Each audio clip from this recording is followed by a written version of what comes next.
What up, y'all? Let's do it. Thanks for tuning in, guys. We're doing Houston, Kansas City, and LA today. I screwed up. I messed up because I didn't save it as a workbook. I saved it as a CSV, which meant the nice styling I did and bolding of the things I changed, yeah, that didn't stick. I went in and did this, but the bolding of what I changed isn't. But I'll ask the guys to be like, hey, can you tell me, you know, the things you're changing for these, and I'll be able to fine tune it quickly there. But we will moving forward. It'll stick. What's up, Taiku? Good to see you, man. Thanks for tuning in. This should be a fun one. I don't expect this. I mean, considering Lance McCullers isn't actually even expected back in time, right? It's impeded by the lockout. Why is that? Oh, he doesn't get the usual help, right? But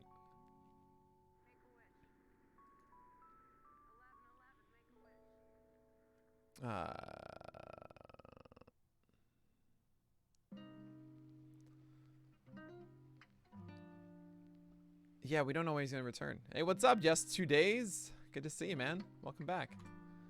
By the way, yeah, this is just kind of what's gonna happen, guys. Is whenever I have time, because I'm in this like nice zone where I don't. There's no like entertainment that I'm dying to watch or to do. Like, I don't have any video games I'm dying to play or anything I need to watch or whatever. So when I found like, what should I do? I'm just gonna do this. So yeah, it means like multiple times a day I might be streaming. So I'm just gonna do it random times. Football is stupid. It is so stupid, Fur Tree. So stupid. People have been freaking out about stuff today, and I'm kind of upset there's an 18th week, and I think that's so silly. Get out of here. I don't want more football. Antonio Brown begs to differ. What are you talking about? It's so stupid that he left and he jumped out. And it was like, peace. You know? Crazy. Anyway, for Lance McCullers, we're going to expect at least a month, I think, of no baseball. And by the way, Tavernite, thank you so much, man. It's good to see you. I hope you're doing well. I don't think we're going to be co-owners again, but we did great. We were a great pair in that blind co-manager draft.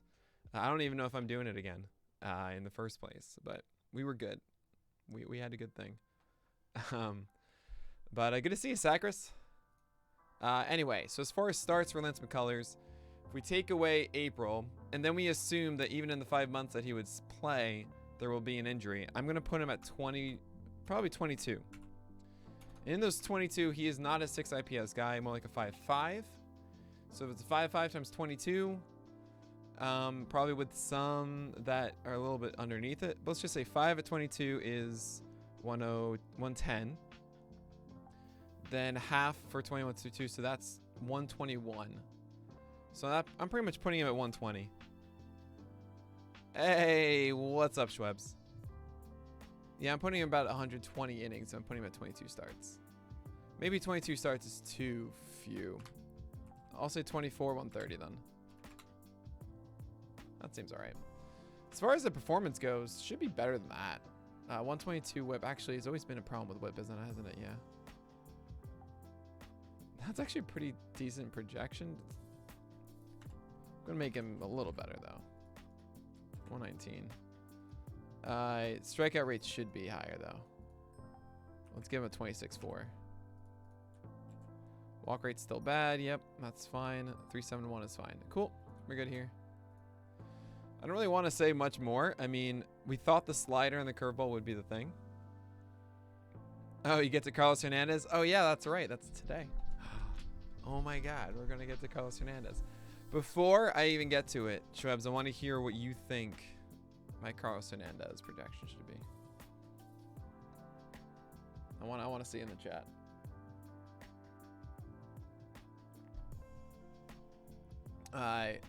But anyway, one thing I do want to note with McCullers, increase his slider usage. came out of nowhere, right? He introduced this pitch, and it wasn't bad at all. Near 65% strike rate, 162 batting average allowed is just everything you want. And the curveball is still really good too.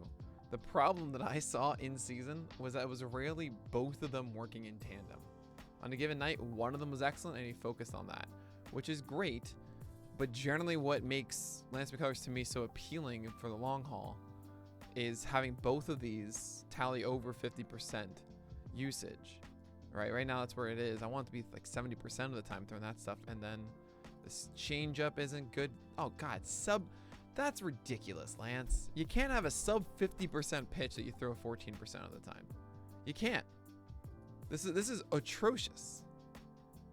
I mean, if I look at this, you can't do this. This is really not good. I mean, sure, the batting average allowed was fine, but like you're under 50%. If I go to pitch types, change up, strike. Oh right, I don't have strike rate. I forgot I don't have strike rate. It's well below average. That's all that matters. The former Astro, dude. I'll be honest, Virtue, I don't remember. Sorry. Cutter 2%. He's surprised sometimes with cutters. I remember this. He would get really excited about it, but 40% usage, 40% strikes ultimately though. These two pitches are generally just so good. In the fastball, 293 batting average allowed. That's always been the problem. And it's kind of wild. Look at this. Look at these high strike rates. There's so much potential to me to get rid of this 11% walk rate he had. Thanks for the follow, Puck. Awesome to see you, man. So if he has over 64% strike or 63% on these three pitches, the ball rate shouldn't be here, right? It just shouldn't. And he gets a high called strike rate on the fastball, good on the curveball and slider too, honestly. Like, it's all there. It's just get rid of this changeup completely. And I know it's, oh no, lefties, Nick, lefties. Who cares?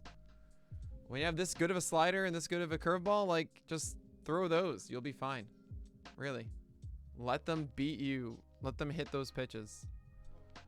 So hopefully that changes for McCullers, but we'll see. Framber Valdez.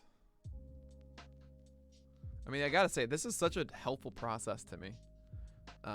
Because it's reminding me about all of these guys once again and reinforcing stuff.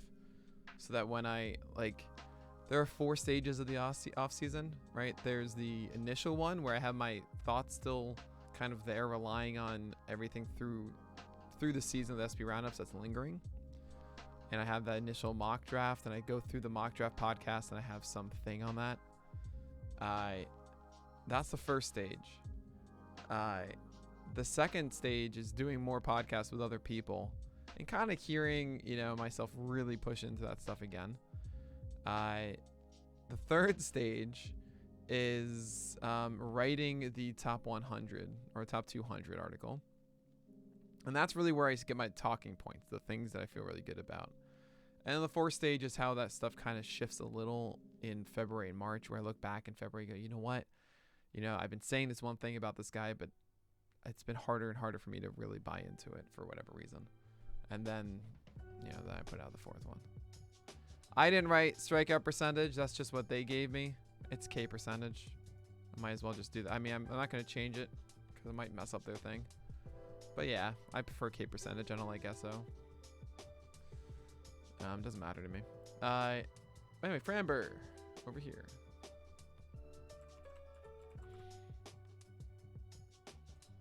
And I want to get this. I've never been oriented with that. Oh, that's funny. So the story with Framber to me is it's still just curveballs. Curveballs elite. You're going to see this go, oh my God, batting average of 125, that can be sustainable. It always has. Seriously, it's nutty how consistently good that curveball is. The problem is that he doesn't get as many strikes on it as we'd like. It needs to... I don't know exactly. Oh, yeah, I know why. For being a sub, this is kind of a low-ish zone rate for being the main number 2. Normally we see like a 47, 48. But if it's down close to 40, that means the O-swing needs to go higher to get more strikes. When he throws out of the zone, we want to see guys swing at it. And I would imagine swing percentage not being very high. Yeah, there it is. So, swing percentages being above 50% are high. 55% plus is excellent. That's what you're going for. It's interesting. League averages is cool, but I wonder if there's...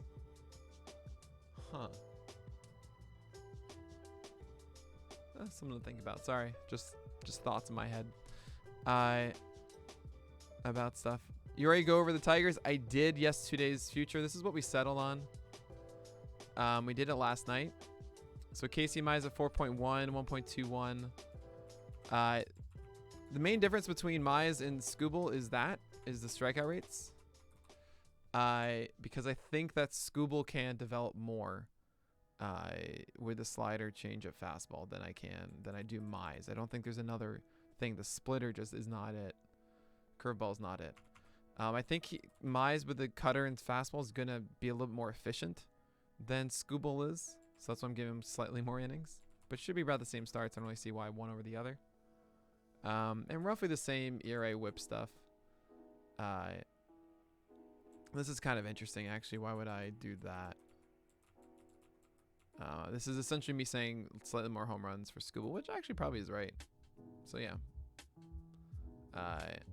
No, reverse that. Yeah, that's... No. So, either this whip comes down or this ERA goes up.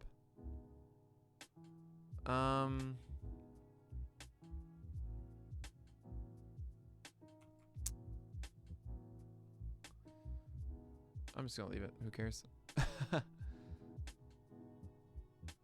Did I do E-Ride? I did not. So free agents, if you guys have noticed here, are not assigned yet of recent ones. We will be doing that. There will be a time when I get the new sheet and then get that. I think I sent that to them.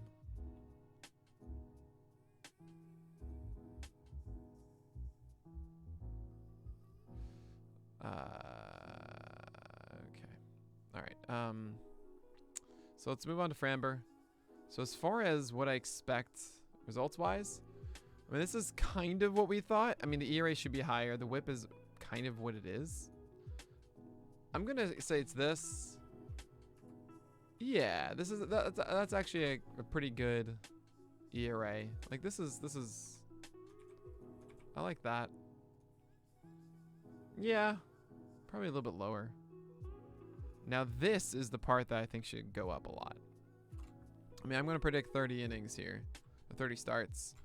And he's someone that goes deep. So I'm going to say 178. Actually, probably 181. He's a 6 IPS guy. 22, 134, right? 135 over 22. Yeah. I'll give you this. So let's do that. I'm leaving this. I don't know if the walk rate's this high. It was really bad this year. It should come down. But, I mean, that's what they're saying, 8.8. Okay, that's good with me. Luis Garcia. Oh, God. Yeah, we're changing this. I think he's the second one. Let's see what shows up. Nope. First or third?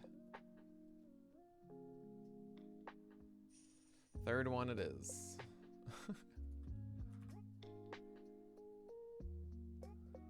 Oh, God. Third one. Oh, fascinating. Did we... Yeah, that's two. Anyway, so Luis Garcia, here we are. Got worse as the season went on. The real weird part that I remember about Luis Garcia. Wrong one. And by the way, I do want to look at this really quickly. Yeah, Verlander's here now, right? It's these four. Odorizzi's still existing. Who is a pitcher I think is wildly overrated? Good to see you, Radcliffe, by the way. Sorry, VK Radiff. You have a theory that Chris Bubich just doesn't have MLB stuff. Do you like him? I'll get to him in a moment. Hey, what's up, Tyler? You're testing 1, 2, 3, 4. Well, I'm glad you passed the test. Good to see you, man. So what pitcher do I think is widely overrated? Let's take a look at that here. I don't like to focus on the negative, you know? Let's also do this.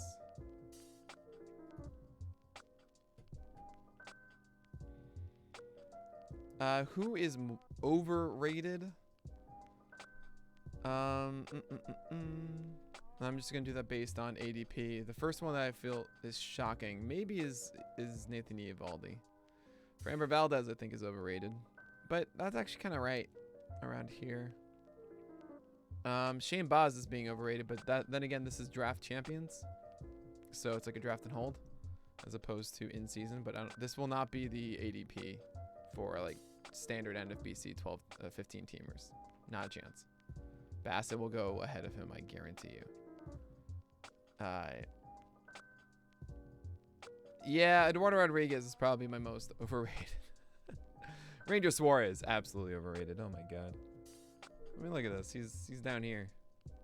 It's 175. Like, why would you take Suarez ahead of Skubal, ahead of Sonny Gray, ahead of Kershaw? I know the injury, but still.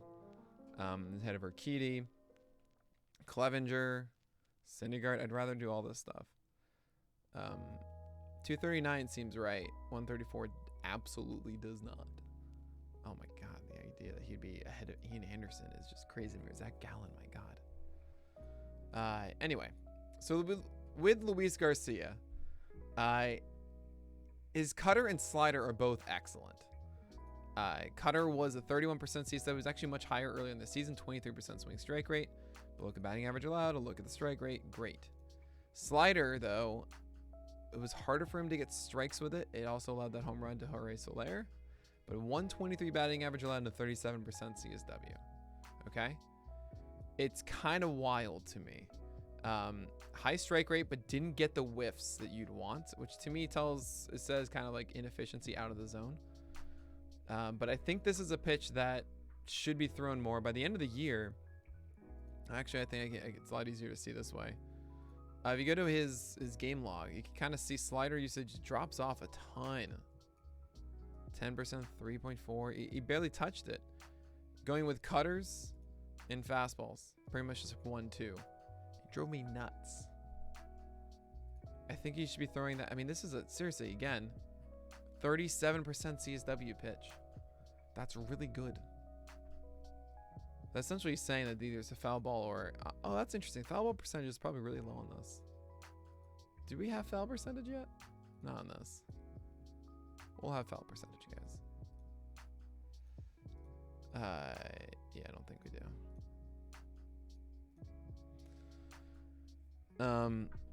Anyway.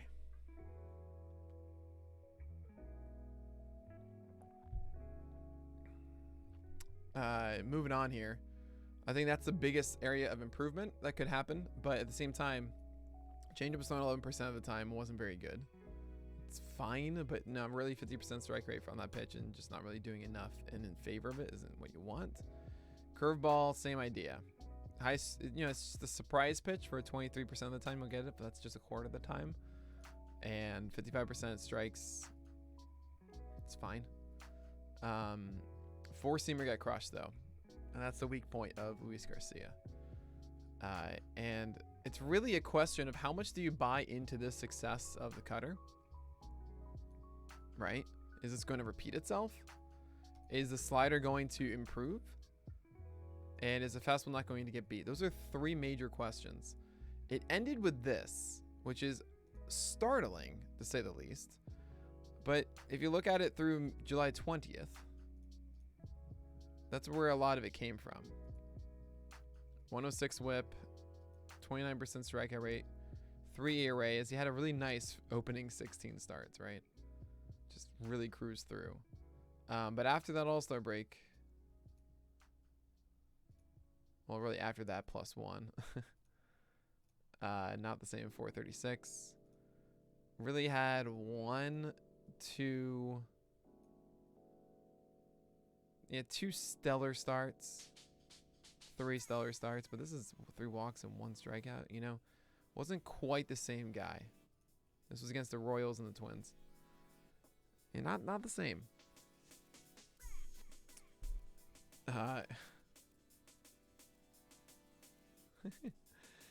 But anyway, it's for Luis Garcia, it was a nice run. I think we're slightly overvaluing a lot of him. So I don't see this. I think this is way too good. Too beneficial. Honestly, I think a 410 with a 1.26 seems closer. Like, I think he's gonna get hit a good amount. What was it during this bad stretch? 134. Walk rate? 8. Okay, I'm gonna leave this.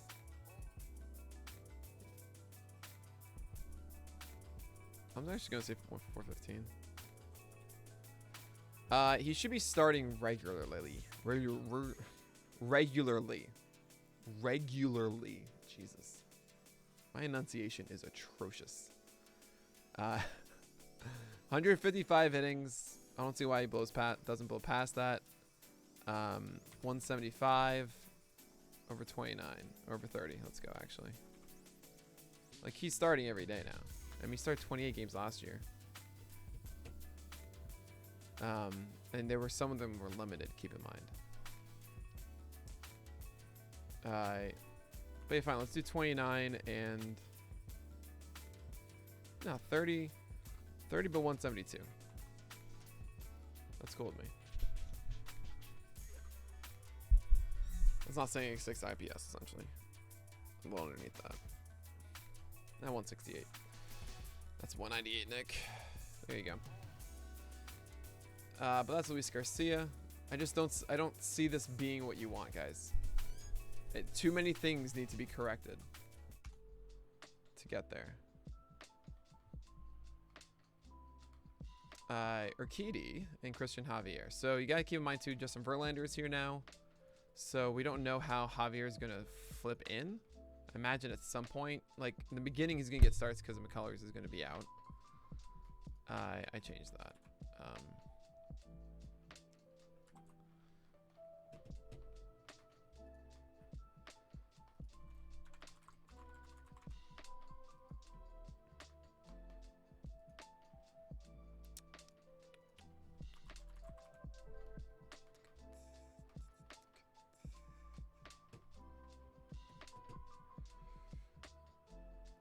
So Urquidy's different than Garcia. I think there's more promise ultimately in what Urquidy brings to the table. He just needs to get back to his old ways essentially. CSW did improve, which is nice. Got back the swing strike rate that it missed in 2019. Also threw for a lot more strikes than 2019, which is good. Really nice batting average allowed, good stuff. Higher zone rate, higher O swing. Papa John's. This is actually kind of interesting. Seeing a higher O swing and zone rate combined, yet getting fewer strikes.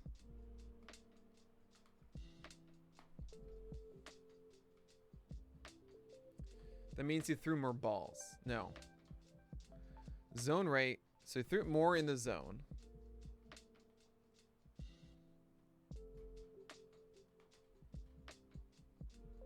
How is this possible? When it was thrown out of the zone, they swung more often.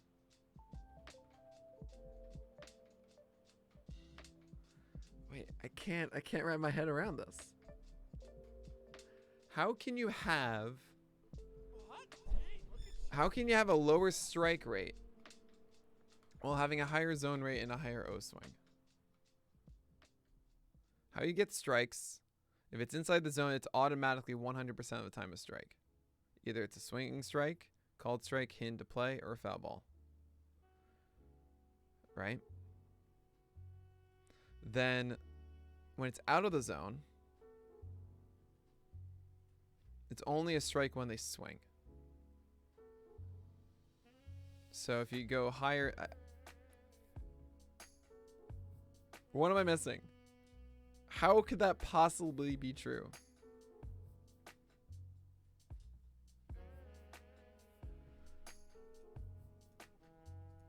Swing rate went up.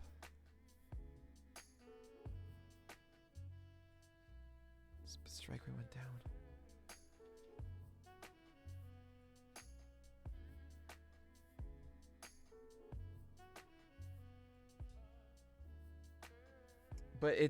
But then if it's outside of the zone, that's O swing. If it's not a strike, it's a ball. The opposite of strike percentage is ball percentage, right? And for it to be a ball, it has to be outside the zone. So I think I might have it. The only way that's possible is if it was in the zone and he got squeezed more than anyone. He got squeezed a ton. It's got to be what it is. He got squeezed a ton on his what was it on his slider in 2021 and got more benefits of the call in 2020.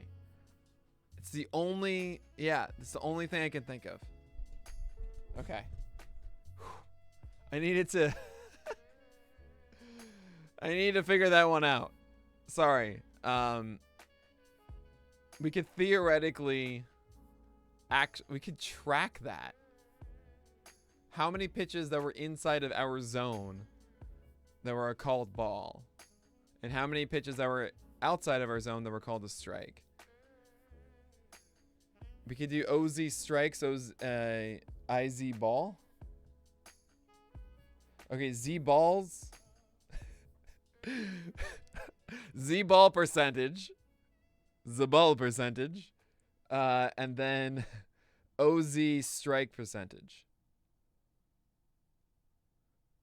Oh no, OZCS percentage. Yeah, we could do that theoretically. That's an interesting idea.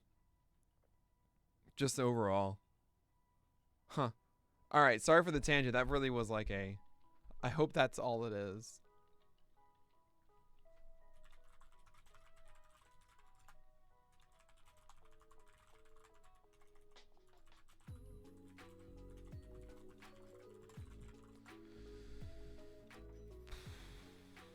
Okay.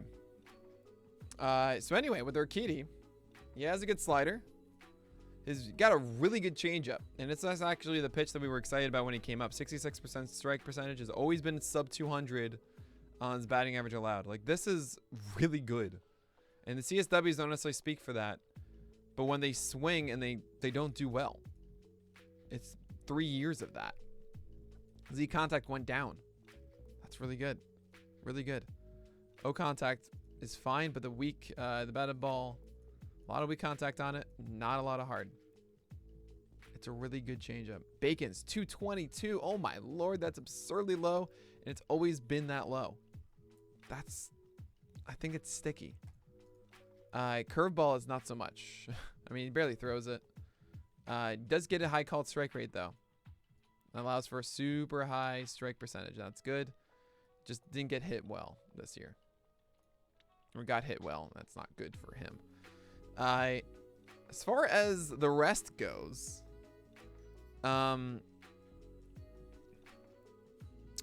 slider we talked about, that the four-seamer is often the culprit.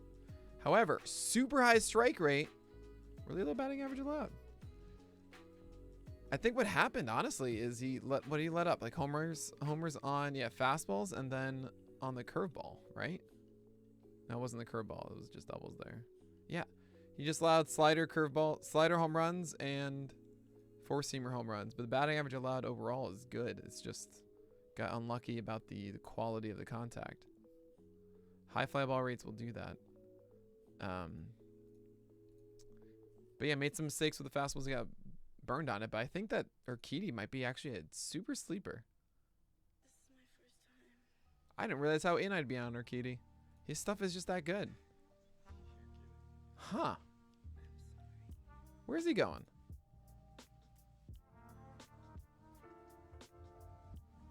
This might be my favorite sleeper right now.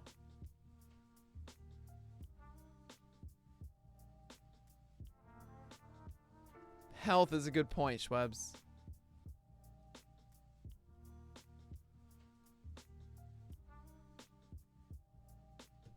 What is this talking about? 2019 did not hold in 2020. What? Where? Am I getting bad data? This is the same. Oh, for the slider it changed.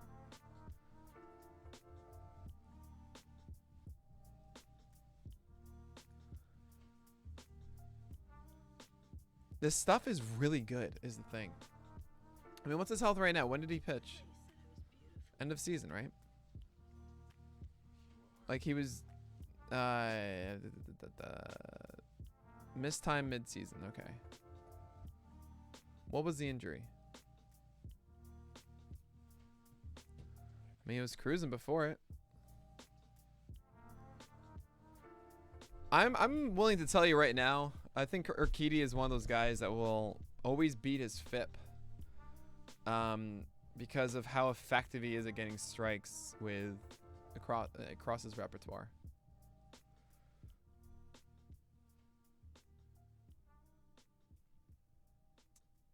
Yeah, this is crazy good. Then he came back and kind of did more of the same. How many innings did he go last year, including the postseason? 114. Okay. 130 is a little more conservative. I probably put him around 140. Maybe 150. With 27 starts.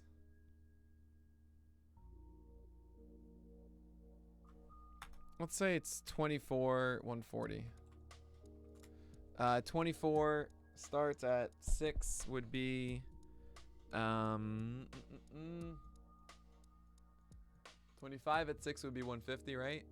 So 24 would be 144, and then yeah, that's fine. You probably will be like a little underneath that, plus some relief stuff in there. Cool. A little, but honestly, I think that can change pretty quickly, especially being on the Astros. Slider and changeup are both really good, and I think he starts using more of those. I also 74% strike rate. You guys remember yesterday I was talking about another pitcher who had a near 75% strike rate on their fastball, and I loved it, and that was Kevin Gausman. I'm cool with it. You know, it's funny. We talk about a lot of, we always want sub 50% fastballs because secondary pitchers are that good. We forget that a lot of pitchers had a lot of success throwing more than 50% fastballs for a long time. Right? It was one of those guys had like elite secondary stuff. We didn't talk about Sale yesterday, so let's see what that was. I'm going to say it was like a 68% strike rate on the fastball for him. Ooh, 67, so close.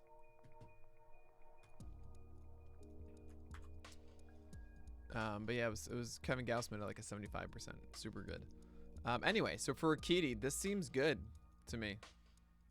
Yeah, I'm cool with this stuff.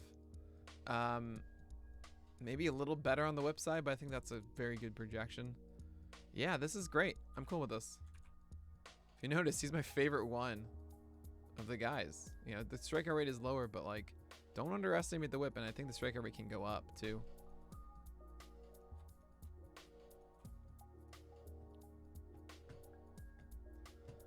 You're gonna be drafting him in all your leagues now? I don't know if necessarily I'd do that.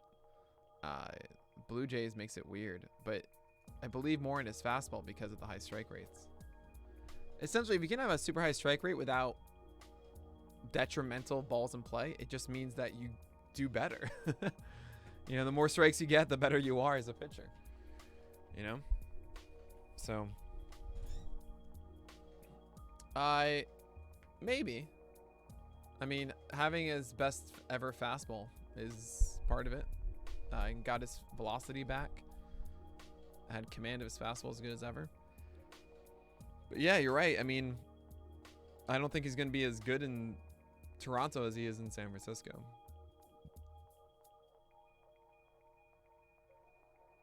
All right, we're going to move on. Christian Javier. Oh, boy.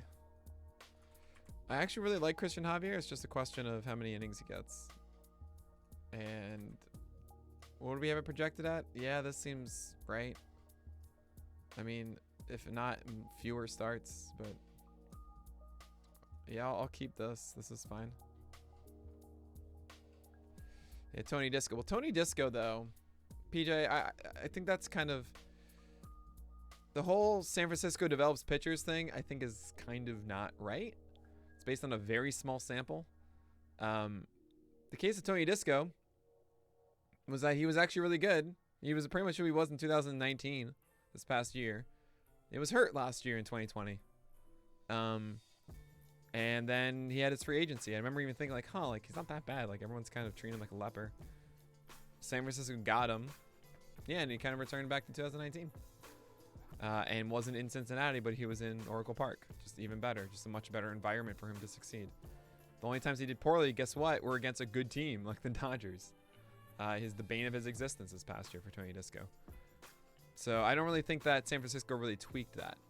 Alex Wood was someone who actually adapted towards a slider before they got him. And had a lot of success with that. Velocity was a little bit higher, which is good. Maybe that's San Francisco. Maybe it's just the pitcher doing something. Who else is there? I mean, we talked about Gaussman.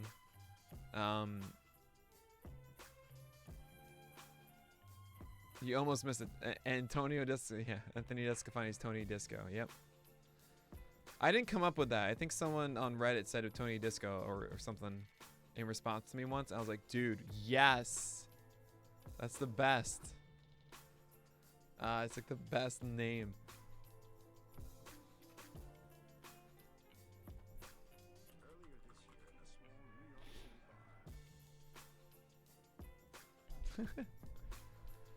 So anyway, for Christian Javier, I'm not really going to touch this projection, honestly. Maybe a 3.78 isn't right. It's like, this is so good, but it's also because it's going to come in relief a bit. There's potential in this. Yeah. Pretty normal projection for this. Because we don't really know. We gotta see more. I'm amazed at this. Huh.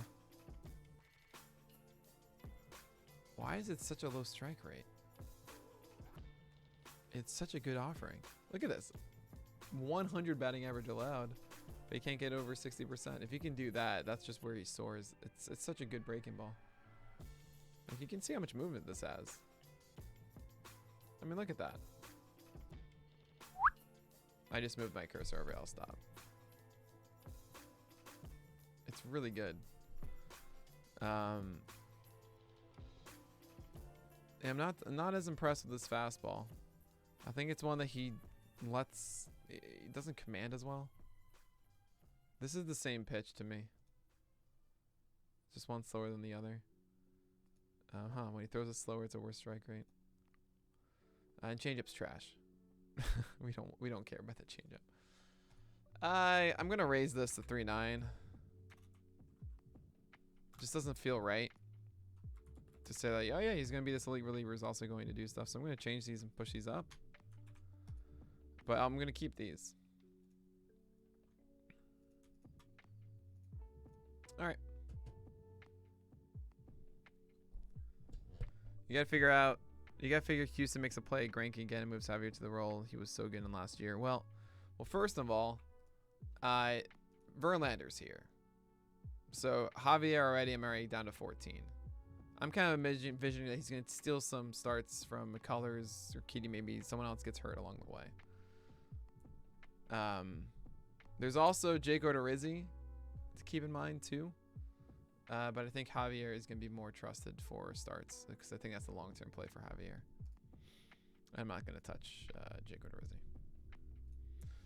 All right, so we're going to go on to Mike Minor, as I barely touched this one.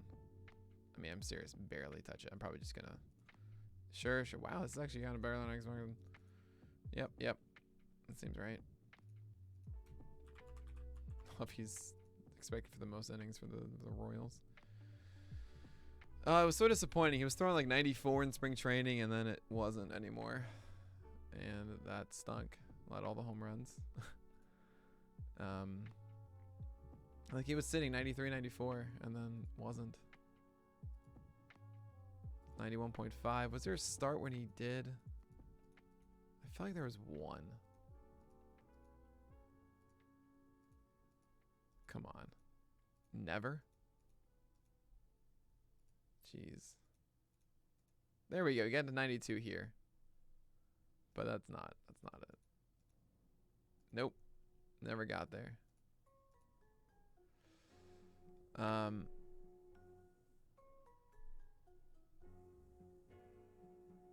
Paredes? Oh, yeah.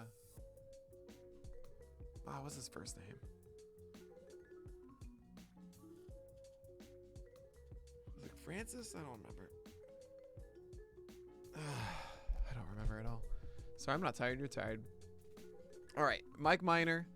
They have him for 28,176. I feel like that's very generous. I don't think he's gonna be that efficient of a starter. So I'm gonna go down to 162 here. I'll say 163, so it's not Brad Keller. I mean, 28 starts last year at 159, so I'll say 163. Strikeout rates have been above 22% for 3 straight years. 22.4. I guess some degradation probably can come. That's fine. 476. Yeah. He's not very good.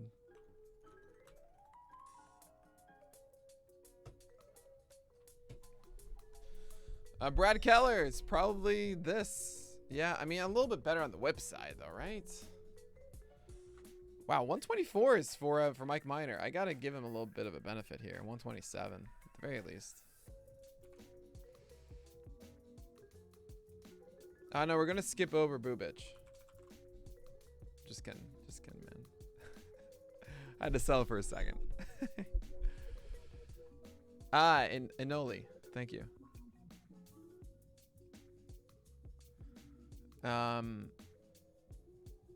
Brad Keller's not going to have a 166 whip. It's probably 134. Let's just bring that down a little.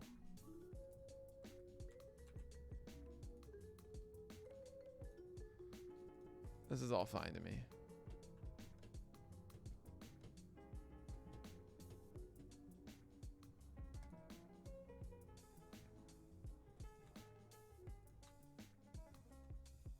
Brady Singer, you're going to be better than a 134. I think you get better this year. Don't worry. Fine. You're going to go more than 150 innings. 165, 27 starts.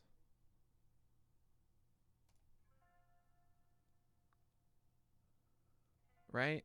25 at 6 is 150. Let's go 159.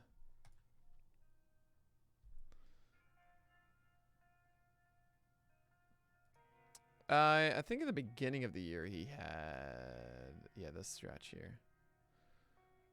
There's a lot of potential in Brady Singer. I think with more time, he kind of comes more into his own. It's just a 2-pitch mix. This baby can fit so much average. Love it.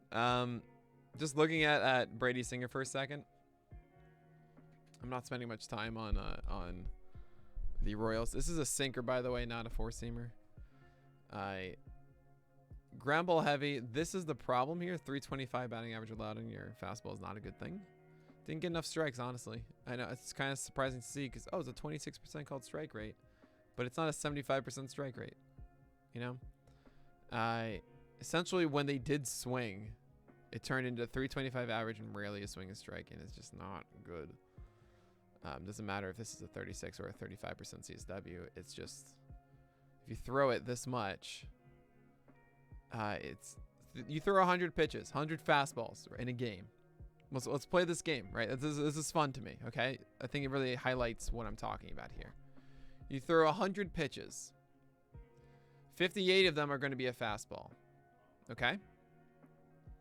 Of those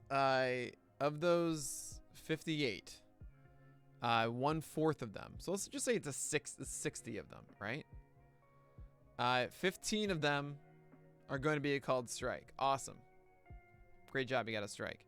You get 7 more. You get oh man, I'm doing this terribly. You know what? Let's just do it in half. That's the way to do it. 50 of them are going to be fastballs. You get 13 called strikes. Awesome. Good job. You got 13 strikes there. Then you get, let's say, I'll give you 5 swing strikes on it today. Okay, so you got 18.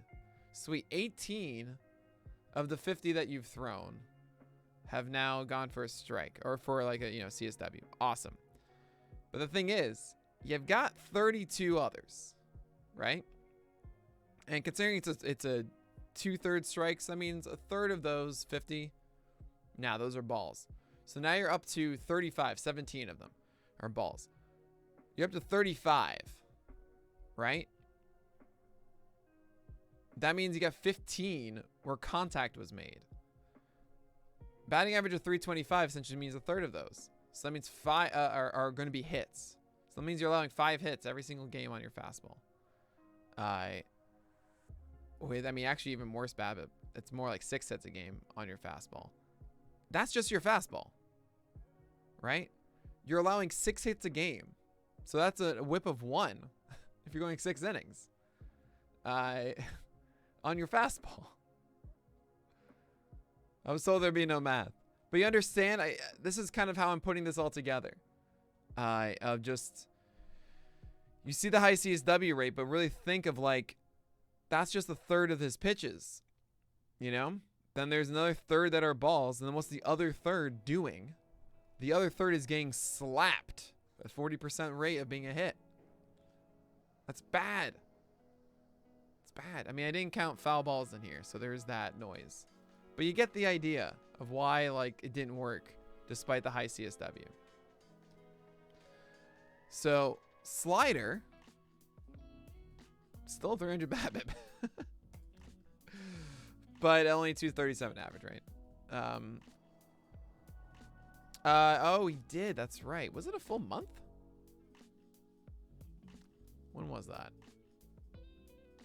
Yeah, it was around the All-Star break. You're right. And yeah, that was a rude awakening. What I'm trying to get at, though, is I think this will get better. You want to have a 405 BABIP on his fastball. Don't think so. I mean, we'll say it is kind of easy for guys to guess if it's going to be a fastball, slider, and 2-seamers are easier to hit than our 4-seamers. But fine. Slider usage is good. I mean, it's a good pitch. It's not the overwhelming, back-breaking pitch. But it's a good slider. This is an above-average slider. I don't know if that's enough for Singer to be incredible, but I think he does get better at both of these. Yeah, exactly. I'm with you, Schwebs. That's exactly right. So 415, 127. I think that sounds right. Yeah. He's going to be better, but it's not going to be that thing. That's saying that there's going to be a stretch of him really working with it, which I think is right. So there we are. Chris Bubich.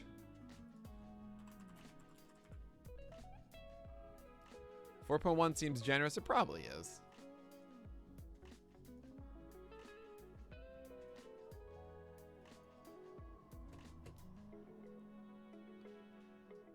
Very much appreciated. I don't know if that's going to be a thing that lasts for the season, though. All right, you convinced me. 425. I'm being too favorable. Good call. So with Bubich, The problem here is that there have been moments, flashes of brilliance, and there's two factors when those happen. One, he throws harder. He throws like 92, 93. The second thing is when his changeups actually go down and aren't just floating up and away to the left to right-handers. Problem here is you don't see it often. The one time that got me so excited was this against the Yankees. And are you going to show it to me? I think it was this. So 92.4 on his fastball. I was like, that's what I want. Yeah, okay. Then the next start, where was it? 90 when he started. This was in relief. This was him pitching out of the pen, so he gassed it a bit. And then what you know? Got rocked. Got pulled out of the game. 5 base runners and 2 outs in the first inning. Nope, I'm done. Fastball, 91. 89.9. Sorry, you didn't see it before. This was the 92.4 in that Yankee game. And that's the issue. So when you see this one, what do you know? The changeup finally got whiffs. But if you look overall, just a 15.5. It's not consistent enough. This thing floats up like this a ton. I don't... There are these decisions that we have to make. Do we believe that the man has turned a corner and will turn a corner? And I'd say as far as the scales go of like, is that going to happen or not? I'm going to say no. 91.2, and he had a good fastball day, but like that's not something I'm going to buy into. Still 91.2. I don't think he did something dramatically different with his heater all of a sudden to deserve this. But 92.3 in that final start against Minnesota. That's kind of interesting. Yeah, because I couldn't predict that his fastball would sit 92 plus. 1.3 ticks higher than the season average, right?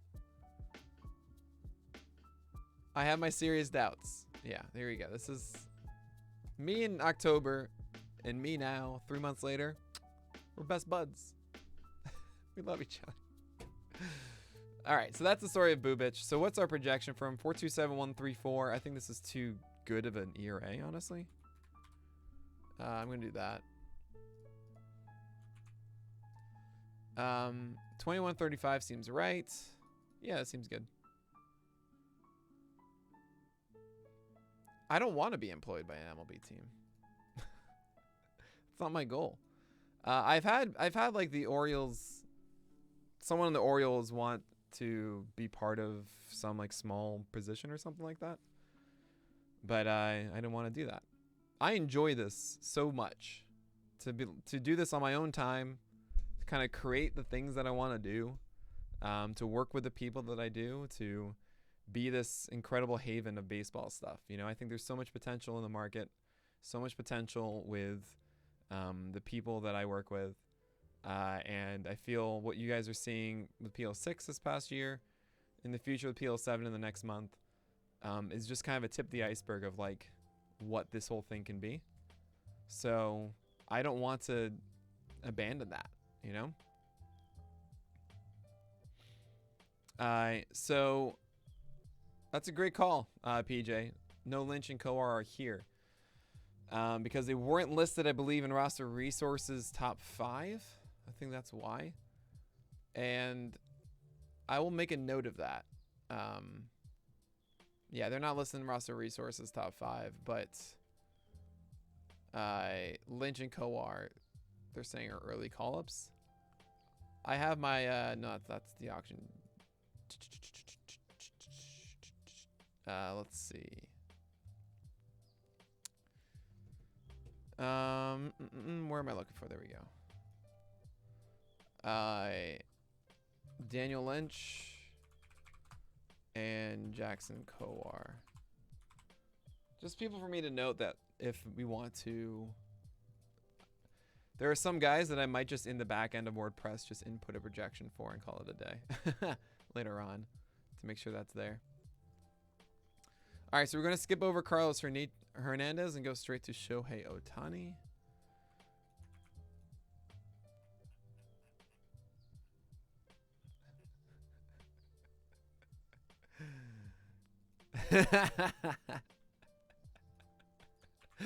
I held it as long as I could.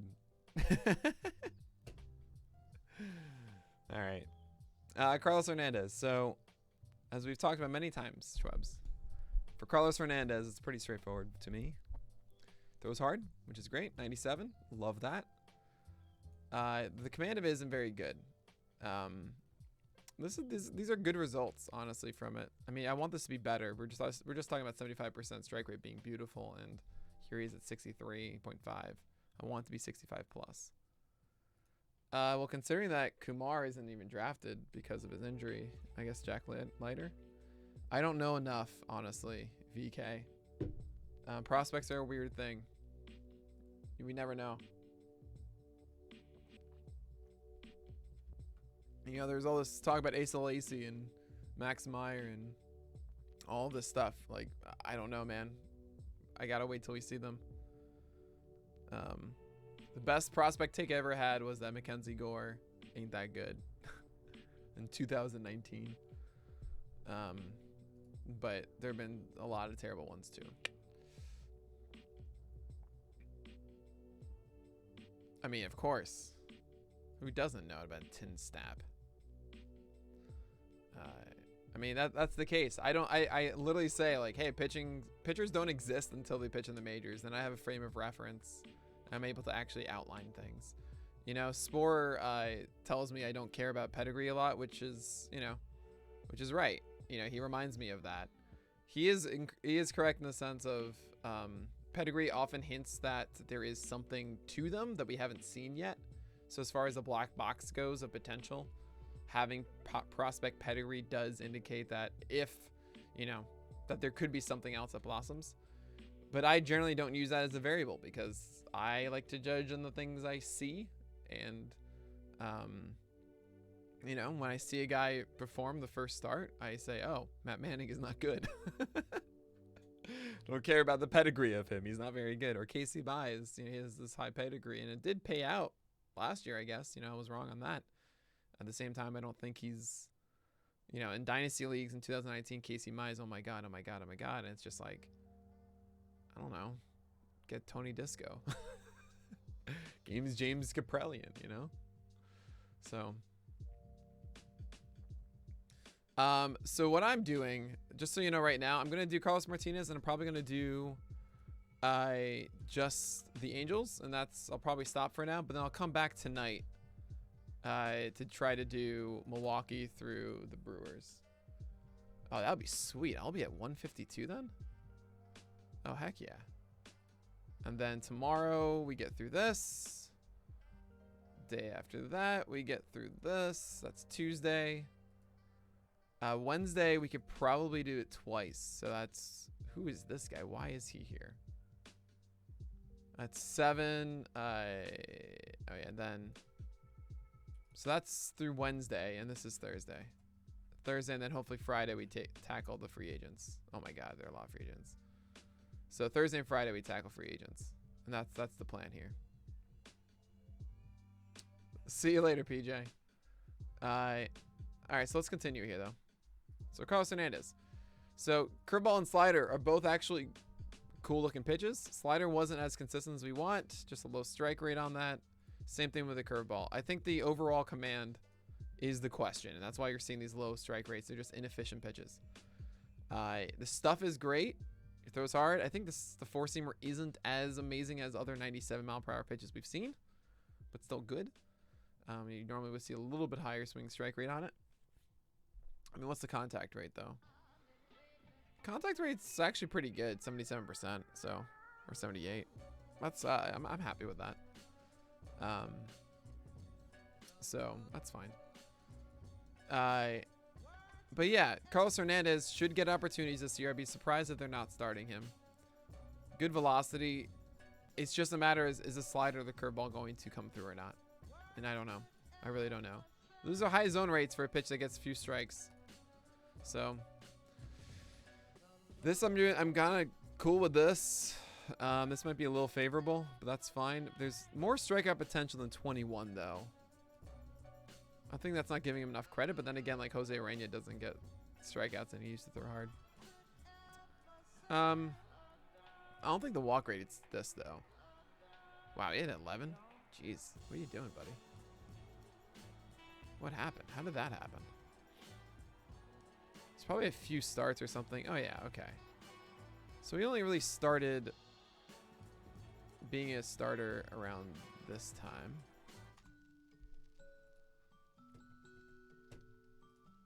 Yeah, that's like a 9%. Okay. Then he had these weird games. So, okay, I'm going to do this. I'm going to say he's an 8. I'm going to say he's an 8-9. With a 130 whip. More than 13 starts, though. I think they're actually going to be starting him. So I'm going to put him at 24. With 145. Not 245, 145. Yeah, okay. Yeah, I think you can certainly do that. Like, I don't think it's going to be an 11% walk rate. It feels like these starts were kind of weird, and they just messed him up. Like, he shouldn't be a 3-walk-a-game guy. I don't think that that's his future. I mean, but command was definitely off in those 4 games. This is a mix of, like, we don't know what's going on. I will actually drop this down to 20.8, though. Or 20.7. A little farther. So change this, change this, change this, change this. I tinkered all of this. Oh, no. Sorry, get up there. So I prefer taking a chance, as you can clearly see, on Carlos Hernandez over Brady Singer. Actually, not clear at all. It's pretty even. Well, yeah. Happens all the time. You realize that being like a 4.5 ERA guy means you get blown up for 6 earned runs, and then you get like no earned runs next game. Oh, you gotta project someone? No, you don't. No. Projections are not like trying to get it exactly right. Never. It's trying to get the merge of all outcomes, right? So we're not gonna project that for anybody. So we did Houston and Kansas City. We're gonna do Shohei Ohtani next. I'm predicting injury. That's the problem I have here. It'll be Boobage. That's funny. Excuse me. Here, give me a quick second.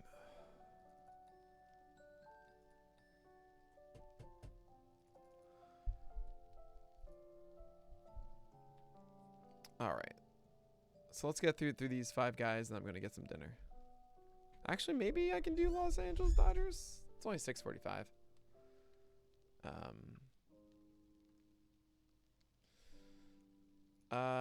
But all right. So Ohtani is so good. I love Shohei Ohtani. Oh, we don't have his pitcher page though, do we? Just hitters. Ah. We only have, man. I wonder if I can. Give me a second, guys.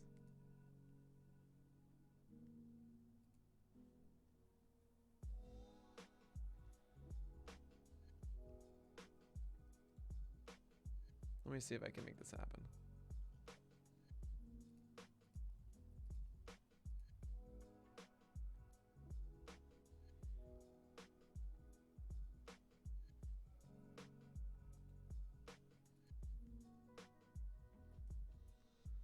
Did I fix it?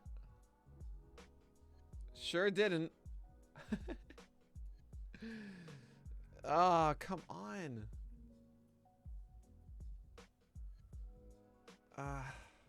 It doesn't have all the... Here, what happens if I clear cache for this?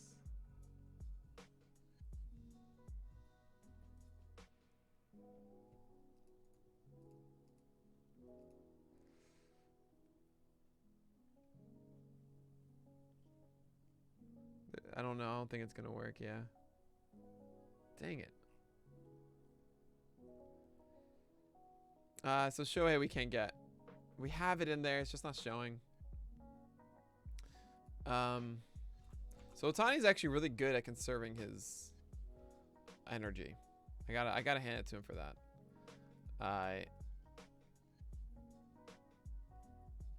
Allows a decent amount of the long ball. I gotta do the old school stuff, guys. I can't do. You won't see strike percentage anywhere. No, Otani messed up our player pages this past year, and it was a little more complex with the data. Once again, it will be fixed. No, I don't want that. I want this.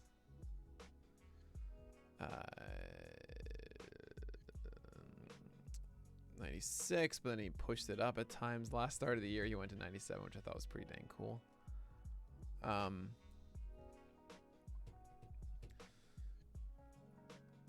I remember this correctly, here we're gonna go into the old school way.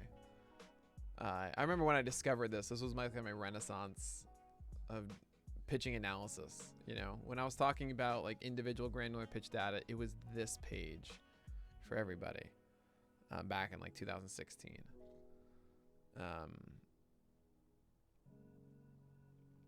He tunnels his heat with a splitter.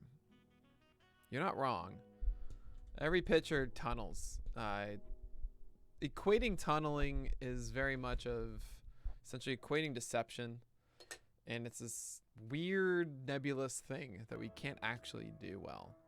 We like to think we can, but there are actually a lot of factors that go into figuring out what pitch is coming, not just the alignment of the pitch.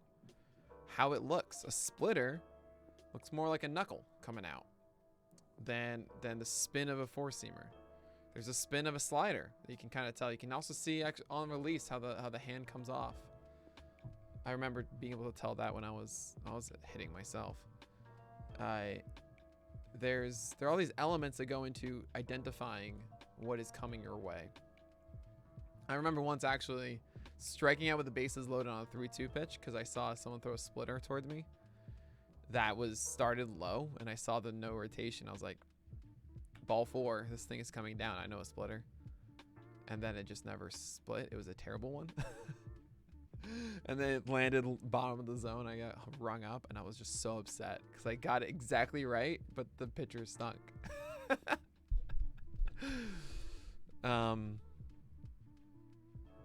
Oh, you couldn't hit a curve?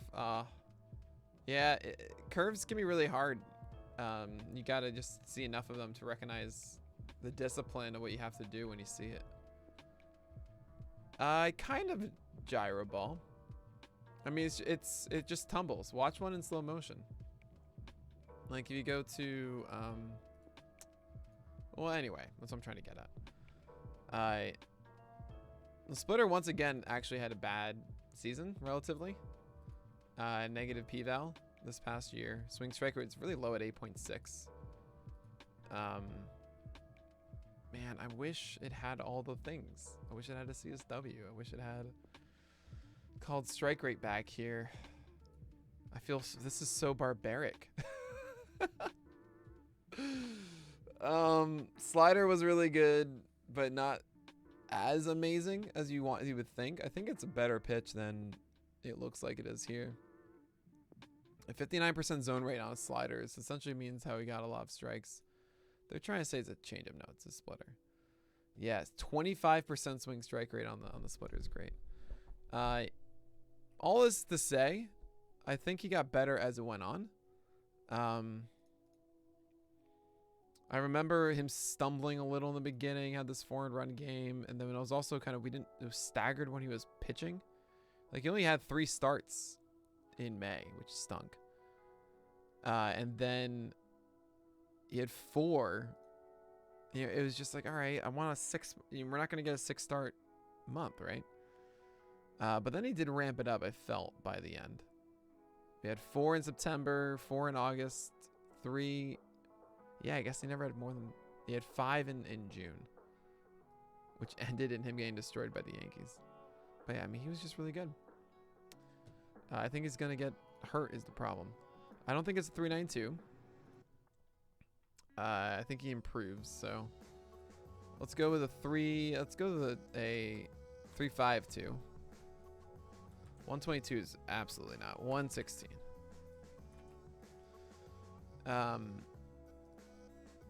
Strikeout rate 26. Why? 29? I'll say 28.5. Walk rate shouldn't be 9%, should it? Yeah, it's fine. The question is this: he's not going 163 innings, my lord. No, I'm gonna put him at like 105. With he's not gonna close. 17 starts.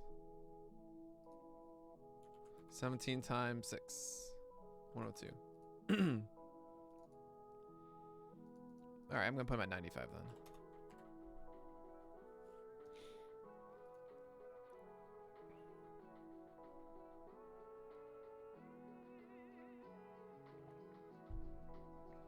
So is it two-way Ohtani? Because if that's the case, getting 95 innings of this is absurdly valuable on top of who he is as a hitter. That's incredible. That's free. You're getting a free ace, you know, for 95 innings. So half a season of Garrett Cole is what you get. More than that. 60% of Garrett Cole plus him as a hitter.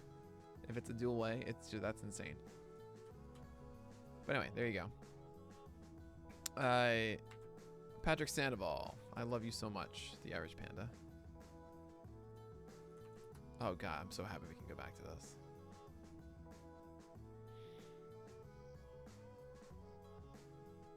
Now, if it's just Ohtani the hitter, or you have to choose each week or something like that, not dual eligibility or whatever, I think it's worse.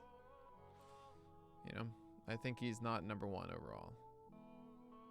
So here's the thing about Patrick Sandoval. The changeup and slider are both super high potential pitches. 66% strike rate, sub 200 average. Beautiful. Beautiful, right? Changeup, 139 batting average allowed and 29% swing strike rate. That is absurd. And yes, it is among the best. So we're going to go changeup here. Swing strike rate on changeups. Among starters, what do you know? Number one, Patrick Sandoval with a minimum of 100 of with a minimum of 50 pitches total thrown. That's crazy. This should be among 500 total. No, he threw more than 500 pitches this year. What? Patrick Sandoval didn't throw more than 500 pitches on the year?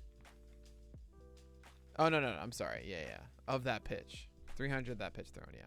Let's go 150. Make it easy. Look at that. 29, and the next best is 24. What? That's absurd. I mean, I've called him the Irish. I was the guy in 2019. Believe it or not. I know this sounds so crazy, but he had this like ridiculous CSW run in 2019 in the month of September. And I think he was like 6th in CSW for the month of September among all these aces. And I was just like, wait a second, that seems so strange. So I brought it up in Arizona for the first pitch Arizona thing. Like, this guy Patrick Sandoval, I wonder like when things settle down and when he's actually regularly pitching, like how good he can be. And then he didn't really pitch in 2020. Right? It was, 36 innings, wasn't much of anything. But then finally got starting this year, and when he had those opportunities, he finally came into his own. It was this start that made me wake up. This is where it all turned on. And that was when he had, believe it or not, 32 whiffs in one start. 17 with changeups, 8 on sliders, 6 on four seamers, and even had one on his curveball for good measure. Like, that is absolutely insane. The swing percentage of that game was massively high, but do you realize what it is? He's going after Jordan Montgomery. I know. I think it's crazy. Now, the reason I think for the ADP is the back injury, which is a scary one. It's a spinal cord thing. But this is a guy who literally had 13 strikeouts in one game. The ceiling is so high. He's certainly one of those that I would love to grab and just kind of see what happens. Sandoval could be a cherry bomb, though. He could be someone that you get, and then his fastball, as we're going to see, 264 batting average allowed, 62% strike rate. It's not that good. For a low CSW, I want a better batting average allowed, right? I kind of blah, not my favorite. Changeup though is again 139 batting average allowed, 35% CSW, 190 here with that. So you might see more sliders instead of four seamers. The curveball I believe is just oh my god, 36% called strike rate. That's really high, but it should stay down here. You shouldn't say more because it does get crushed clearly and doesn't. He's not that good at getting this over the plate, right? 50% zone rate, only 7 times, or 7% of the time when thrown out of it. 5.5%. That's really bad, right? So anyway, so Sandoval, we have him at 432. I think it's better than that. I think it's a volatile 385. 127, more like 121. This should be higher though. I think he's going to constantly get the strikeouts because of the slider and the changeup. So I'm going to put him at 24-7. 25-7, I mean. This actually I think is, yeah, that's fine. That's fine. This is the biggest question. How much are we going to see of him? I got to get word of it.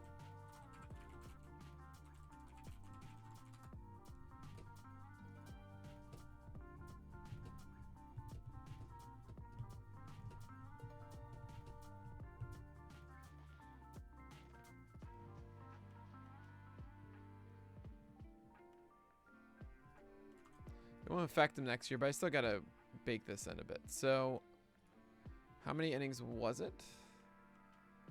87. 146 sounds good. Over 21 starts. And some relief innings? Yeah, that sounds right. They have 26 starts. So he wouldn't pitch in relief. That's a really good point. It's the Angels now. So, I mean, he's going to be their number 3. So, let's say he goes 25 starts. Times 6 is 150. 146. Let's just keep it like this. Yeah. Okay, cool. That's that one. I really don't want to do these guys. Like, at all. I just don't care. This is fine. Yeah, these are fine. This is going to be a little bit better, I think.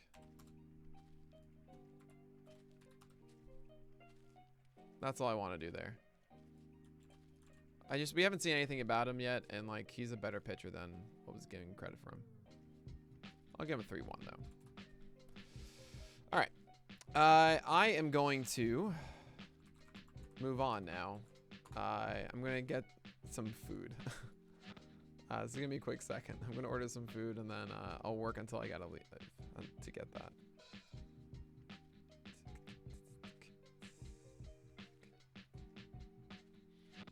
Give me a quick second.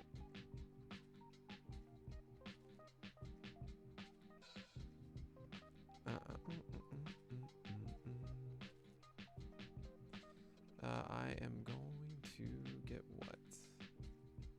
I'll probably get a burrito.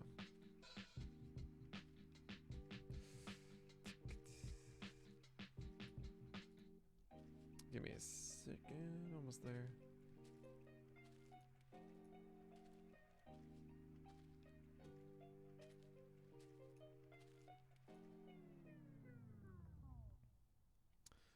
Cool. Great stream. Oh, thank you. Don't call me Mr. List. Just call me Nick. I heard your back once from sneezing and couldn't walk out for a week. I was trying on a shirt and I remember lifting up my arms and it destroyed my neck for a good week. Thanks, Andrew. I knew I could rely on you. So I guess we'll touch the there's no way Andre Jackson, get out of here.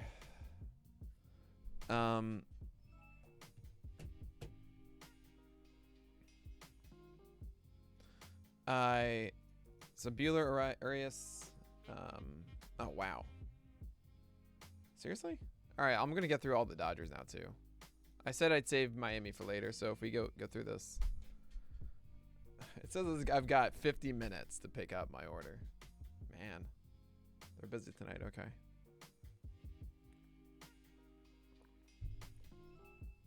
I should have done this 20 minutes ago.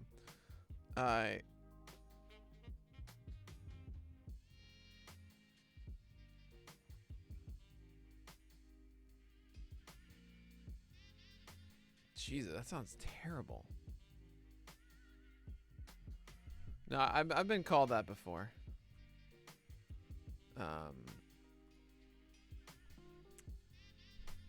So Bueller, this is fine. This is fine. I don't see why he doesn't go 32 starts though. You know, 195. Honestly, like, yeah, they'll baby him a little. So let's go 30. Yeah, 32. Don't see why not. This all seems good though. Hey, what's up, Blue Eyes? Good to see you, man. But anyway, for the sake of conversation, we're gonna go here to Walker Bueller. Yeah, the aces are like we got Fried here, Lynn and Giolito and Cease. Savali got for 31. Molly and Castillo. Herman Marquez. Santella, Maya, Scooble. Hey, oh, I'm so super happy to hear, man. Yeah, it's you guys help me a ton, honestly. Like, these streams help me get my work done. It's kind of nuts how efficient it is, you know. What new research are you talking about, Andrew?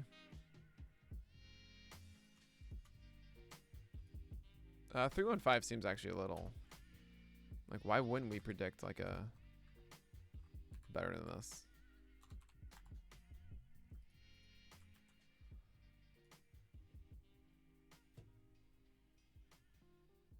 The only thing that can predict future innings is last year. That's interesting.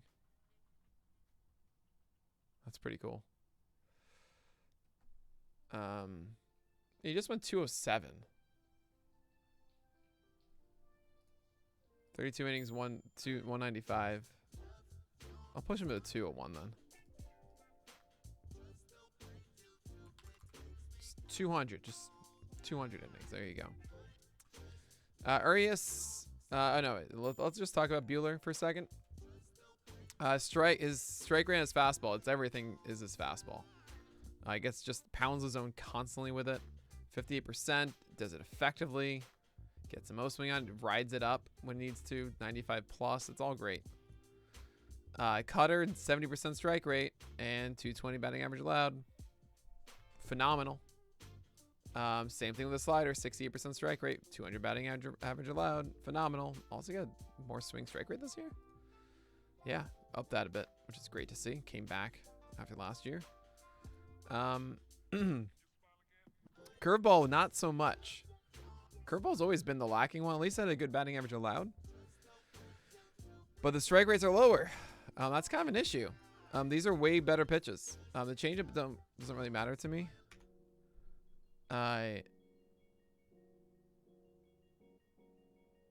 mean, I agree with that completely. Okay, so this is an argument about like what years matter for innings pitched.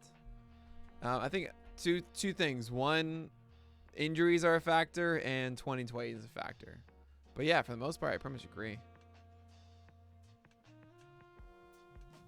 Good to see you, Arliss. So anyway, so it's really fastballs and then two versions of sliders, right? For Walker Bueller. The real element here is that it was a 26% strikeout rate. How would that come back? Is this, I think, the fastball being used more elevated and effectively, but we'll see. Maybe the tick of velocity means he's actually destined to be that low. Yeah, we have him at 26. I think that's right.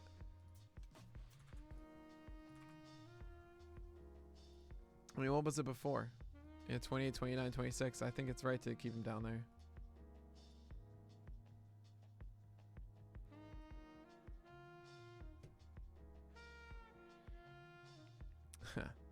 Look at that, 72% strike rate, but he got banged up a bit. Curveball didn't though. This is seriously a stupid good offering. It was a slider before. He got rid of the slider completely, combined it with the curveball, and it's just way better. It's not even close. It's so good. The changeup, though, well, actually is, you know what? I haven't been given the changeup enough credit. I really haven't. I saw the CSW numbers go down, but honestly, I didn't realize the strike rate was this good with this batting average allowed. That was a real improvement this year. I've messed up about that. Huh.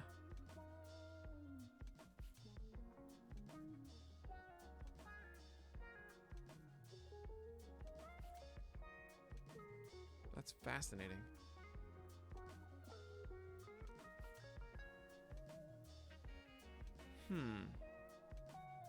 You know, I gotta say, I'm thinking about this more and more and more. I used to, you know me, CSW. That's what matters. And all of a sudden, I'm like, wait, 24% CSW. It's been going down. It's been getting worse. But 66% strike rate. This is what matters more. You know, the ball in play. Man, I can't wait for our new site. There's some questions I have now that I won't get answering until then. Oh man. Okay. Anyway, yeah, this is pretty much saying he's gonna repeat stuff, and I agree with it. The question is the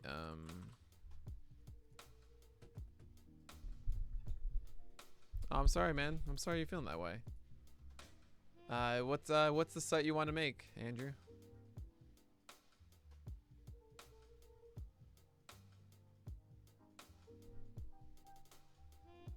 No. Let's just put him at 26-1.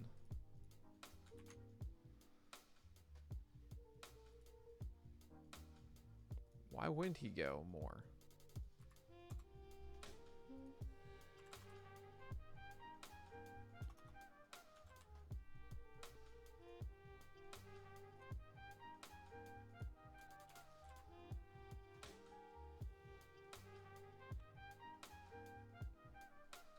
Oh, the full X stats site? So like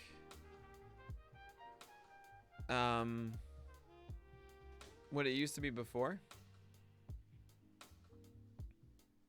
Oh, nice, man. It's just about front end. Yeah, front end is the stuff, man. Is tough. I've spent a lot of time developing front end with some talented people.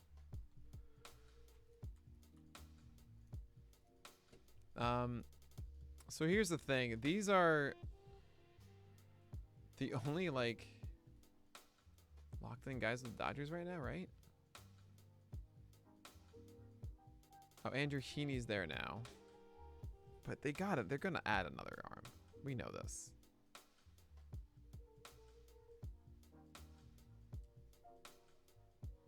Oh yeah, Mitch White. Oh my god.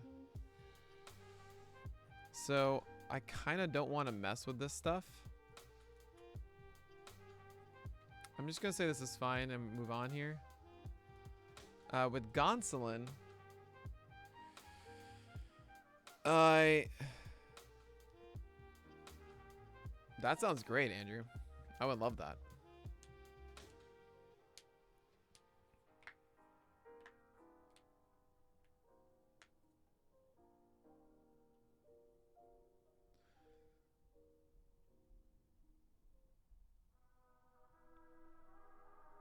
I mean, we all, understandably so. Gonsolin, let's talk about Gonsolin this year.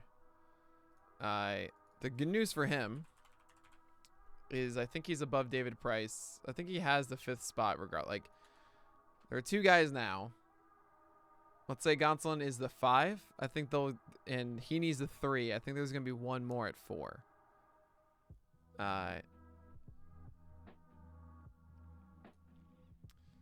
So the thing about Gonsolin is that he didn't have his slider. It wasn't nearly as good as it used to be. This was a 71% strike pitch. 152 batting average allowed. Dropped to 51 this year. This is absurdly good. Bad. You don't want this. Man, there'd be such a good article about strike percentage on pitches dropping from year to year. I guarantee you.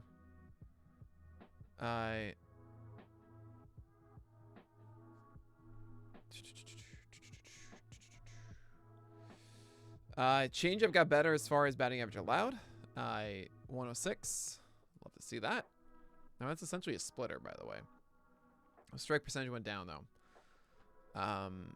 Zone rate went down, which is kind of weird. I mean, it's what you want. You want this to go up though. You want those swing to go up for Gonsolin. If only we knew some writers. I know it's. There's so many interesting articles we should be writing. Seriously, they're all there. Like,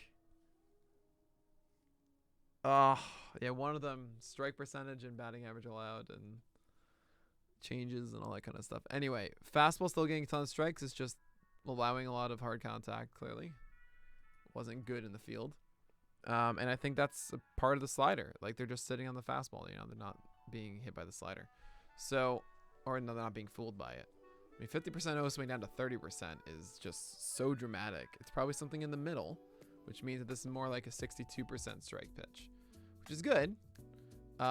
This is probably going to stay as it is. Maybe it get hit a little bit harder. The fastball probably gets hit less, and you have something solid there. I'm amazed at a 3.23 ERA. Gonsolin's not a 3.47 though. He's going to be pitching more regularly, everything like that. I'm going to say he's a 3.92. Wow, this is interesting actually. He was pitching regularly. Maybe worse than that. I should not give him a sub-4 projection.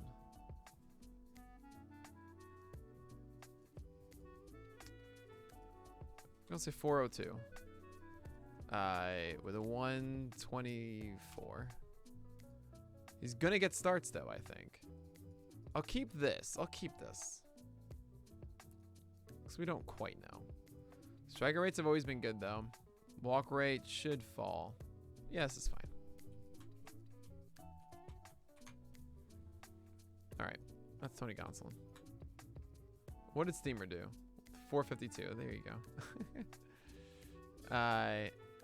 Wait, that's David Price though. No, Gonsolin? Wow.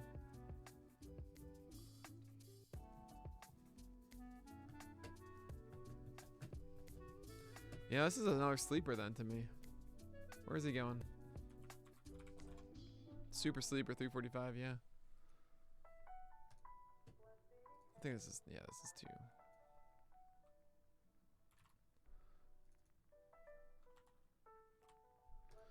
Alright. I'm not gonna finagle that anymore. This is probably too beneficial for David Price too, but we'll leave that. Alright. I promised PJ I wouldn't do Miami yet. I've got to leave here in about 20 minutes, so I'm gonna give you guys a quick anyone you want. Quick Q&A.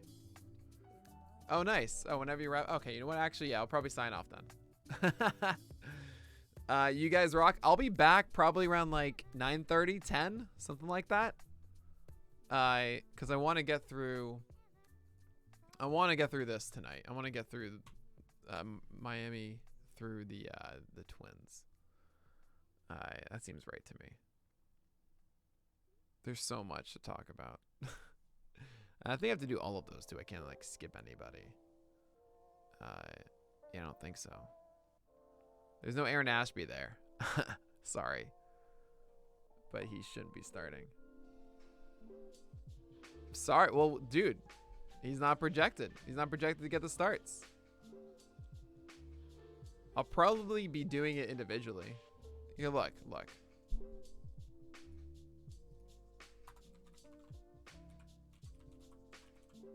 Ta-da. There you go, buddy. I'm naughty projected. That's so wrong in so many ways.